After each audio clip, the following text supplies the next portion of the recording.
अगली बड़ी खबर जो है वो उत्तर प्रदेश शिक्षक भर्ती मामले से जुड़ी हुई खबर है। 69,000 शिक्षक भर्ती मामले पर सुप्रीम कोर्ट ने बड़ा आदेश दिया है। इलाहाबाद हाई कोर्ट के आदेश पर सुप्रीम कोर्ट ने रोक लगा दी है। हाई कोर्ट ने नई मेरिट लिस्ट जारी करने का भी बाकायदा आदेश दिया था। सुप्रीम कोर्ट ने लिखित दलीलें जमा करने के लिए कहा था। अब आपको बता दें, इस पूरे मामले की 23 सितंबर को अगली सुनवाई होने वाली है। सुप्रीम कोर्ट ने भर्ती मामले में फिलहाल यथास्थिति रखने के आदेश दिए हैं और हाई कोर्ट का जो आदेश था फिलहाल उसी पर ही रोक लगा दी है। Chief justice DY Chandrachud, justice Manoj Mishra, justice JB Pardiwala ने कहा है कि हाईकोर्ट का आदेश निलंबित रहेगा। सुप्रीम कोर्ट ने राज्य सरकार और दोनों ही पक्षों अनुसूचित जाति और OBC वर्ग के अभ्यर्थी और कार्यक्रम शिक्षकों से कहा है लिखित दलीलें पेश करें, हम इस पर फाइल सुनवाई करेंगे। अब इस पूरे मामले की अगली सुनवाई 23 सितंबर को होगी। ज्यादा जानकारी के साथ इंडिया डेली के लीगल एडिटर मेरे साथी आशीष सिन्हा इस समय जुड़ रखे हैं। आशीष, जरा बताइए कि इस पूरी शिक्षक भर्ती मामले को लेकर क्या आज तमाम दलीलें रखी गई हैं? सुप्रीम कोर्ट की तरफ से एक बड़ा आदेश दिया गया है। देखिए, बहुत बड़ा आदेश है। वो आदेश इसलिए बड़ा है क्योंकि जनरल अभ्यर्थियों को सुप्रीम कोर्ट से बड़ी राहत मिली है। सुप्रीम कोर्ट ने इलाहाबाद हाई कोर्ट के डबल बेंच के फैसले पर रोक लगा दी है। हमारे साथ राकेश मिश्रा जी हैं जो जनरल अभ्यर्थियों की तरफ से अदालत में पेश हुए थे। राकेश जी, ये डबल कोटा का पूरा मामला है कि अगर हम इस पूरे अगर हम देखें 69,000 शिक्षक भर्ती ये डबल आरक्षण एक ही भर्ती में एक ही अभ्यर्थी को 2 बार नहीं दिया जा सकता, फिर भी डिवीजन बेंच ने ऐसा आदेश किया। उसका मायने क्या है? अगर हम लेमेन की भाषा में समझना चाहें तो उसके मायने क्या है? हाईकोर्ट के आदेश के मायने क्या निकाले जा रहे हैं? ऐसे जजमेंट सुप्रीम कोर्ट से हैं जो हमने साइट किए यहाँ पर, जहाँ पर एक भर्ती में एक अभ्यर्थी को आरक्षण का एक ही बार लाभ मिलेगा। माननीय उच्च न्यायालय ने, डिवीजन बेंच ने अपने आदेश में उसका इंटरप्रिटेशन ऐसा किया कि वो लाभ 2 बार उसको मिल रहा है। एक बार एक रिटन एग्जामिनेशन होता है 150 नंबर का, उसमें जनरल अभ्यर्थी का क्वालिफाइंग 97 मार्क्स है और रिजर्व कैटेगरी पे वो 90 मार्क्स है। तो 90 मार्क्स पाके वो आगे बढ़ जाता है मेरिट में जाने के लिए। मेरिट कैलकुलेशन के लिए एक तरीका दिया हुआ है अपेंडिक्स, और उसमें 60% इस एग्जामिनेशन का है वेटेज और 10% मिला के 40% हाई स्कूल इंटर B और BTC। तो एक बार आपने आरक्षण का लाभ ले लिया, सपोज मैं एक रिजर्व कैटेगरी का कैंडिडेट हूं, मेरे 92 नंबर आए हैं, अब मैं जर्नल होके एंट्री नहीं कर सकता था, अब मैं एंट्री कर गया उस एग्जामिनेशन में।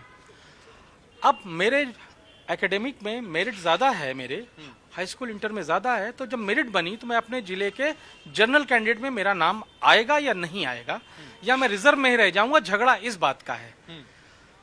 चीफ जस्टिस ने यही कहा कि एक ही एग्जाम में 2 बार कैसे कोई लाभ ले सकता है। तो पहला लाभ हुआ उस एग्जामिनेशन को क्वालिफाई करते समय, अगर आप 97 से कम होते तो आप जर्नल में नहीं जाते, और दूसरा लाभ जब मेरिट बन गई तो आप जर्नल रिजर्व होके भी जर्नल का लाभ ले रहे हैं। तो नियम यह है कि आपको, जैसे कहते हैं ना, पैक्ड बांध ही दिया जाता है, जिस कैटेगरी में आप हैं फाइनल सिलेक्शन उसी कैटेगरी वही में होता है। वो बांधा जाए या ना बांधा जाए, सारा इशू ये है, मामला इंटरप्रिटेशन। लेकिन हाईकोर्ट के आदेश के बाद एक समय ऐसा आ गया था, चूंकि अब तो रोक लगा दी गई है, कि कई जनरल कैंडिडेट जिनका चयन पहले हो गया था, जो आज की तारीख में पिछले 4 सालों से 5 सालों से बतौर सहायक शिक्षक जो यूपी के अलग अलग हिस्सों में अलग अलग जिलों में नौकरी कर रहे हैं, उनकी नौकरी जाने का भी खतरा था।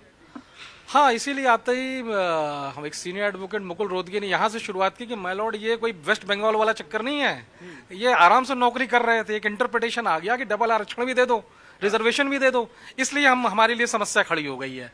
दूसरी गलती मैं कहूंगा कि सरकार ने बिना किसी हाईकोर्ट के आदेश के, इलेक्शन का समय चल रहा था, उसी समय 800 अभ्यर्थियों की जो रिजर्व कैटेगरी के थे उनकी लिस्ट निकाल दी, ये कहते हुए कि अगर कहीं हो हल्ला हो रहा था तो कोई जजमेंट तो आना चाहिए था। सरकार ने खुद ही अपनी गलती मान ली।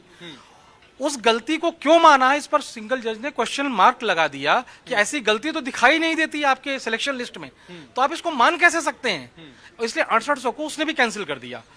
और इसी तरह डिवीजन बेंच ने भी 6800 वाली लिस्ट जो सरकार ने निकाली थी, तो सारी समस्या की जड़ सरकार है, जिसको किसी ने निकाल लिस्ट निकालने के लिए उसने खुद ही निकाल दिया कि मुझसे गलती हुई है। गलती हुई है। लेकिन अब आगे क्या होगा, क्योंकि सुप्रीम कोर्ट ने आज ये साफ कहा है कि 7 पन्नों से ज्यादा आपको जवाब दाखिल नहीं देना है।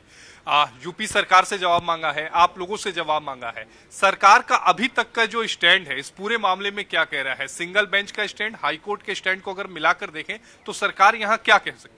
देखिए, सिंगल बेंच के जजमेंट के बाद सरकार ने जो है डिवीजन बेंच में तो कोई अपील की नहीं। आज भी एडिशनल सॉलिसिटर जनरल के थ्रू सरकार कोर्ट में थी, ऐश्वर्या भाटी मैडम आई थी और उन्होंने कहा कि हम कोई यहाँ एसएलपी नहीं करेंगे, यानी हाईकोर्ट के आदेश को सरकार मान रही है। हालांकि कायदे से सरकार को आना चाहिए। अब हम कुछ और कहेंगे, सरकार ने 68 से लिस्ट निकाल के गलती मारी। हाँ, पर वो लिस्ट कैंसिल हुई थी, इसलिए सरकार को आना चाहिए था। सरकार ने 2 लिस्ट निकाली, दोनों कैंसिल हो गई, उसके बाद भी सरकार कोर्ट नहीं आ रही है। ये अजीबोगरीब फैसला है सरकार ये चाहती है कि जो भी इसका विवाद का हल निकले वो न्यायालय से निकले, ताकि हमारे ऊपर कोई दोषारोपण। हाँ, शायद पॉलिटिकल प्रेशर सरकार महसूस कर रही है, इसलिए ऐसा हो सकता है। नहीं तो जिस सरकार की 2 लिस्ट कैंसिल हो जाएं, वो कहे कि हमें कोई शिकायत नहीं है, ये पहला वाकया होगा। एक आखिरी सवाल का जवाब लूंगा कि ऐसा नहीं है कि डबल रिजर्वेशन का लाभ लेने का ये कोई पहला मामला हो। इससे पहले भी हमने देखा है कि अलग अलग हिस्सों में, देश के अलग अलग राज्यों में इस तरह के मामले आए हैं जो मामला हाईकोर्ट से होता हुआ सुप्रीम कोर्ट तक पहुंचा है। उन मामलों में कोर्ट के क्या फैसले रहे? देखिए, इसमें अगर उस मामले को लगा दें, जैसे latest Pradeep Kumar, state of institute पर से प्रदीप कुमार लगा दे, तो उसमें तो कहा कि अगर टीटी आपने किसी और स्टेट से पास किया है, सेंट्रल टीटी सीटेट आपने पास किया है जो ऑल इंडिया में एक होता है सेंट्रल गवर्नमेंट का, मगर आप किसी और स्टेट के रहने वाले हैं तो उसका लाभ आप दिल्ली में नहीं ले सकते जहां के आप ओबीसी नहीं है। तो उसको अगर लागू कर दें तो टेट में भी ये नियम लागू हो जाएगा। तब हम जो दोहरे आरक्षण की बात कर रहे थे, दोहरे लाभ की बात कर रहे थे, तब तो तिहरे लाभ की बात भी शुरू हो जाएगी। और ऐसी एक पिटीशन पड़ी भी हुई है, वो अभी लंबित है सुप्रीम। जी हाँ, वो लंबित है। मुझे लगता है कि जब भी इस तरह के फैसले आएंगे वो लैंडमार्क होगा, ताकि भविष्य में जो दोहरा लाभ, तिहरा लाभ दिया जा रहा है उस पर अंकुश लगेगा। तो इसलिए चीफ जस्टिस ने कहा कि हम पा गए हैं इश्यू क्या है, ये बहुत ही नैरो इश्यू है। और मैं आपको बताऊं कि एक ही इश्यू को डिसाइड करना है कि जो एटीआर एग्जामिनेशन है ये सिर्फ क्वालिफाइंग है या ये पार्ट ऑफ सिलेक्शन प्रोसेस है, भर्ती का पार्ट है। ये डिसाइड होने के बाद ये दोहरा लाभ दिया जा सकता है, यानी दिया तो नहीं जा सकता, मगर जैसा हाईकोर्ट ने कहा वो क्लैरिटी आ जाएगी। एक क्लैरिटी का आना बहुत जरूरी है यहाँ पर नैना, और यही वजह है कि सुप्रीम कोर्ट ने हाई कोर्ट के आदेश पर रोक लगा दी, सरकार से जवाब मांग लिया। अब देखना यह होगा कि राज्य सरकार जो अभी तक इस मामले में अपील नहीं कर रही थी, सुप्रीम कोर्ट में क्या कुछ कहती है। जी नैना, बिल्कुल, ये बहुत महत्वपूर्ण हो जाता है और बहुत ही विस्तार से आपने और सर ने इस पूरे मामले को समझाया है। आशीष, जानकारी के लिए आपका धन्यवाद। लेकिन 59,000 शिक्षक भर्ती मामले में ये जरूर कहा जा सकता है, कुल मिलाकर इस पूरे मामले में एक अलग हलचल जरूर पैदा हो गई है। अब इस पूरे मामले की अगली सुनवाई 23 तारीख को जब होगी, तब और देखने वाली बात है कि और क्या कुछ बड़ी बातें इस दौरान देखने को मिलती हैं।